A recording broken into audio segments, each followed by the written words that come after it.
Exam capsule.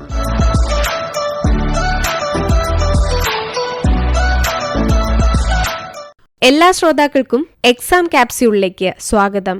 Kerala PSC നടത്തുന്ന LGS മത്സര പരീക്ഷയ്ക്ക് മെന്റൽ എബിലിറ്റി എന്ന വിഷയത്തിൽ ഉദ്യോഗാർത്ഥികൾ എങ്ങനെ തയ്യാറെടുക്കണമെന്ന് സംസാരിക്കുന്നു divisional employment officer MR Ravikumar. നമസ്കാരം. ഇന്ന് നമ്മൾ ചർച്ച ചെയ്യുന്നത് ലാസ്റ്റ് ഗ്രേഡ് പരീക്ഷയിലെ മാനസിക ശേഷി എന്ന ഭാഗമാണ്. ഇതിൽ 10 മാർക്കിൻ്റെ ചോദ്യങ്ങളാണ് പ്രതീക്ഷിക്കാവുന്നത്.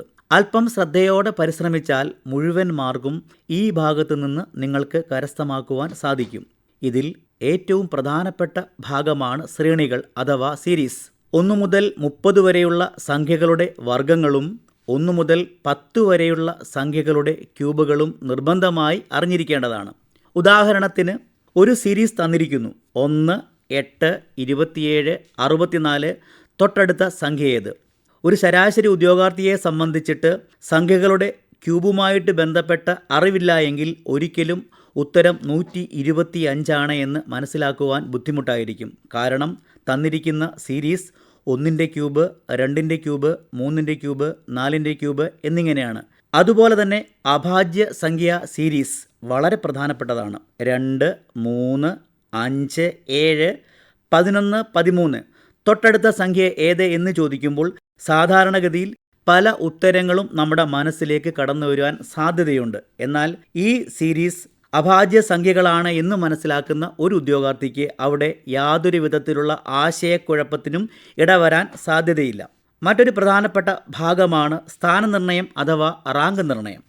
30 പേരുള്ള ഒരു ക്ലാസ്സിൽ ഒരു കുട്ടിയുടെ റാങ്ക് മുന്നിൽ നിന്ന് 10 ആണെങ്കിൽ ആ കുട്ടിയുടെ റാങ്ക് പിന്നിൽ നിന്ന് എത്രയാണ്? ഒട്ടുമിക്ക ലാസ്റ്റ് ഗ്രേഡ് പരീക്ഷയിലും ആവർത്തിക്കുന്ന ചോദ്യമാണ് ഞാനിപ്പോൾ ഇവിടെ സൂചിപ്പിച്ചത്. മറ്റൊരു മേഖലയാണ് വയസ്സുമായി ബന്ധപ്പെട്ട ചോദ്യങ്ങൾ. അച്ഛൻ്റെ വയസ്സ് മകൻ്റെ വയസ്സിൻ്റെ 2 മടങ്ങിനേക്കാൾ 1 കുറവാണ്. ഇത്തരത്തിലുള്ള ചോദ്യങ്ങൾ ചെയ്യണമെങ്കിൽ നിർബന്ധമായിട്ടും പലതവണ പരിശീലനം പൂർത്തിയാക്കിയിരിക്കണം. മറ്റൊരു ഭാഗമാണ് ഒറ്റയാനെ കണ്ടെത്തുക, സമാന ബന്ധങ്ങൾ തരംതിരിക്കൽ എന്നിവ. ഇതിനായിട്ട് നമ്മൾ വിശാലമായി പല കാര്യങ്ങളും മനസ്സിലാക്കേണ്ടതായിട്ടുണ്ട്.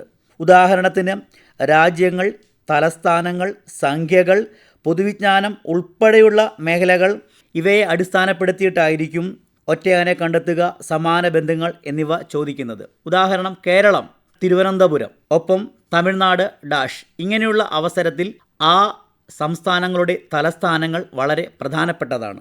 അതോടൊപ്പം തന്നെ കൂട്ടത്തിൽ ഉൾപ്പെടാത്തതേത്?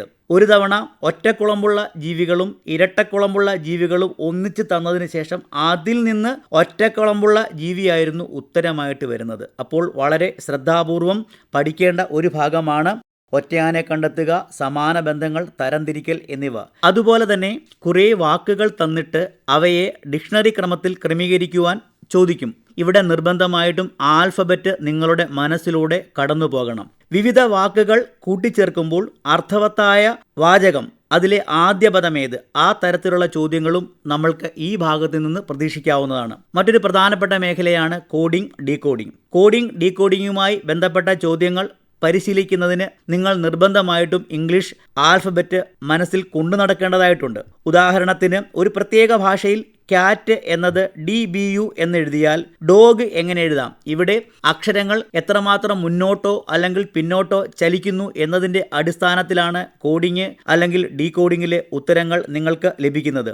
മറ്റൊന്ന് സംഖ്യാശ്രേണിയുമായി ബന്ധപ്പെട്ടതാണ്. ഇവയെല്ലാം കൃത്യമായി മനസ്സിലാക്കി പരിശീലിച്ചാൽ ഉറപ്പാണ് 10 മാർക്കും.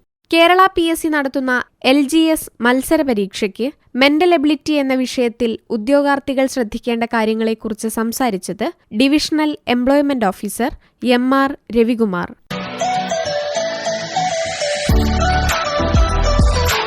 Exam capsule.